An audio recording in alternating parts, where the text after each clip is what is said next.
कार्यकर्ता मार्गदर्शन तेणु स्वाभाविक भाव में संगठन चलवाई सरकार चलवाई संगठन सरकार भितर समन्वय निखुण करने एवं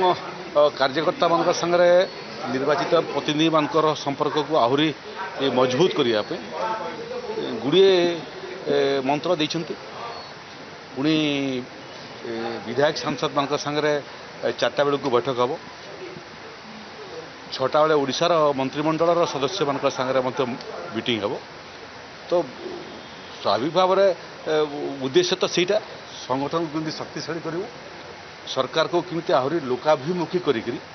धाड़ीर शेष में ठिया होते व्यक्ति पाखु सरकार सुविधा पहुँचे पार यहाँ ही स्वाभाविक भाव मंत्र नहीं जोटा भी करुचु सेटा तो आगामी दिन में पंचायत निर्वाचन में सहायक हम ना तेणु पंचायत निर्वाचन तो दूर में अच्छी एवं विषय है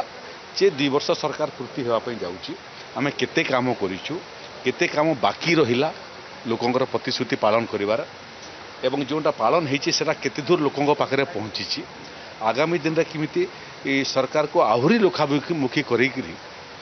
धाड़ीर शेष में ठिया होता व्यक्ति पाखे गरीब कल्याण योजना पहुँचे पारू तार आर्थिक अवस्था को सुधारी पारू एवं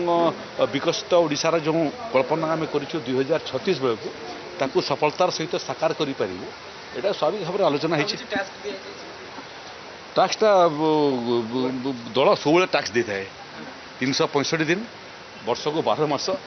संगठन काम करने टैक्स मिलता है टैक्सटा अलरेडी आम पाखे अच्छी से टैक्स केते दूर कलुणी आम एवं आकू केमिति आहरी निखुणतार सहित करूँ से बाबद में स्वाभाविक भाव में आमको परामर्श देते।